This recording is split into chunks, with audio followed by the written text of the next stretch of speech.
হজুর আলী আমার ঘরে আইসি দরজা বাইরে তুলেছে আইয়া অত্যাচার করছি অত্যাচার শুনছে পরে ছেলেরা আইসি আসাম মায়ের দিক করছি আপনারই আমারও মারছে হজুর আলী মারছে।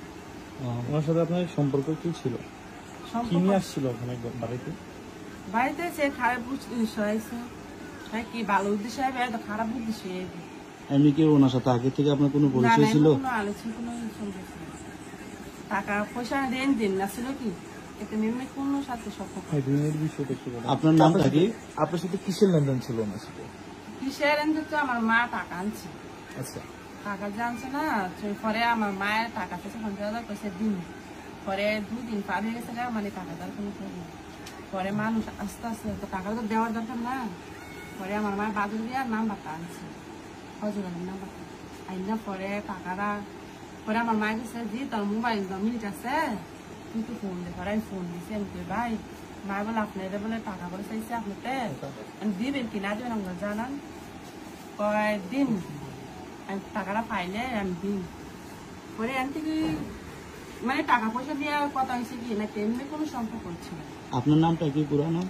আমার নাম হচ্ছে শেষ করতে ওনার বক্তব্যটা শেষ করে তারপরে শেষ হলে আরেকটা প্রশ্ন করে তারপরে ওই সম্পর্ক পরে কি হয়েছে মানে টাকা টাকা যখন চাইছেন মানে টাকা চাইছে আমরা বইলা দিচ্ছি যে আমার মার কাছে যায় না আমি শ্বশুর বাড়িতে আচ্ছা তারপরে মানে টাকা মায়ের না দিলে আমার কাছে আচ্ছা এরপরে কি হয়েছে? এরপরে ওনার সাথে আপনার কিভাবে এই যোগাযোগ বা উনি কিভাবে আপনার ঘরে আসলো? বৃহস্পতিবার ঘটনা একটু ক্লিয়ারলি ভাবে বলেন। বৃহস্পতিবারে ঘটনা কইলাম কতবার মানছি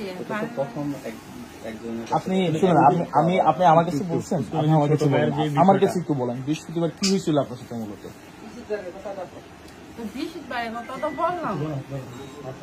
বলেন আপনি বলেন আবার বলেন সমস্যা নেই আমরা আপনাদের জন্য আসছি যদি আপনি না বলতেছেন তাহলে ঘটনা অন্যদিকে চলে যাবে। বৃহস্পতিবারে রাতে 11:30 বাজে মানে হজুর আলী আইসি ঠিক আছে একটা ডাক দিচ্ছি ডাক দেওয়ার পরে আমি কিছু হেঁটে কইছে ওই দরজা মিলে দিতে মানে মুরাদা ডাক্কা দিছে হ্যাঁ ডাক্কা দেয় দরজা মেলে না পরে মুরাদা মানে দরজা ডাবাই গেছে বাইঙ্গা অত্যাচার করছে। তখন আপনার পরিবারের লোকেরা কই ছিল? আমার পরিবারের লোকেরা আমার সপ্তাহ পর একটা অনুষ্ঠান হয় সেই অনুষ্ঠানে গেছে। আপনি জানেন কেন? আমি যাই না মানে এরা মুরব্বীরা যায় কি আমি যাই না দূর না একটা মসজিদের বয়স করলো তারা যায়। আপনার সাথে তখন কে কে ছিল? আমার সাথে কেউ ছিল না আমার ছেলে মেয়ে আছে আর কেউ ছিল। ছেলে মেয়েরা কি আপনার সাথেই ছিল? আমার সাথে আছে।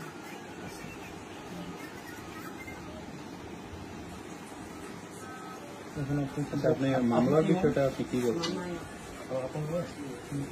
একটু আগে বললেন আপনি মামলা মামলা তোলার জন্য একটু আপনাকে প্রেশার দিচ্ছে। না আমার কিছু প্রেশার দেয় আমার আমি মামলা করছি আমি আবার উঠাইলাম। আপনি উঠে ফেলবেন? কেন মামলা উঠে ফেলবেন? আমি 10 জনে ভালো চাই। এটা তো আপনার 10 জন সে আপনার ক্ষতি করে গেছে আপনি তার ভালো চান মামলা কেন উঠে? মামলা করার পর মামলা কেন উঠে? আপনার কোনো টাকা অফার করছে কিংবা হচ্ছে চাপও দেয় না বা কেউ টাকা লুকে দেখায় না মায়ের ফুলার বাপে গেছে তোর যখন মান সমান গেছে তুই কেস করলো ফাইতি না না কোনো করলো ফাইতি না তুই পাইতেন না এখন তো সারা বাংলাদেশের মানুষ আপনার পাশে আছে। পাশে তো আছে ঠিক আছে মানছি এতে বাইরে আমি 10 জন ঘটনার সত্যি হতে অবশ্যই আপনি যদি বিচার চাওয়া উচিত আমরা যেটা দেখছি আমরা যেটা শুনেছি আপনার সাথে আগে সম্পর্ক ছিল আমরা যেটা শুনেছি আপনার সাথে আগে ফজর আলীর সম্পর্ক ছিল সেই সম্পর্ক ইয়েতে আপনার কাছে আসছে এখন আপনি যদি মামলাটা তুলে ফেলেন সেক্ষেত্রে আমরাকে ধরে নিতে পারি আপনার সাথে আসলে সম্পর্ক ছিল ফজর আলী? না না আগে তুলে সম্পর্ক ছিল টাকা পয়সা নিয়ে কথা হয়েছে আমি আপনাকে বলতে গেছি টাকা নিচ্ছি টাকা নিয়ে সম্পর্ক। তাহলে কি মামলা করার সময় কেউ জোর জবরদস্তি করছে? তাহলে আপনার মামলাটা কেন করলেন? হ্যাঁ মামলাটা তাহলে কেন করলেন? মামলাটা করছিলাম তো বেলা গিয়া মানে জামাই না করে যে সময় মামলা করছেন সেই সময় জামাইয়ের সাথে বুঝা করেন না রাগারাগি করে করেন কেউ গ্রামের লোক বুঝতে পারি না বা আমার স্বামীর সাথে আমি বুঝতে পারি না কিন্তু স্বামী এইসব শুনে দেখে মানে আমার কাছে ফোন নিলাম বুঝছেন তো কাকা আমাদের ছেলে মেয়ে আছে ঘটনাটা তো আপনার বাবার বাড়িতে হয়েছে। বাবার বাড়ি আছে। আপনার স্বামীর বাড়ি কোথায়? স্বামীর বাড়ি আছে মাথা ভাঙা ওকে মাথা ভাঙা মাথা ভাঙ্গা। এটা হোমনা থানা? খুলনা থানা করছে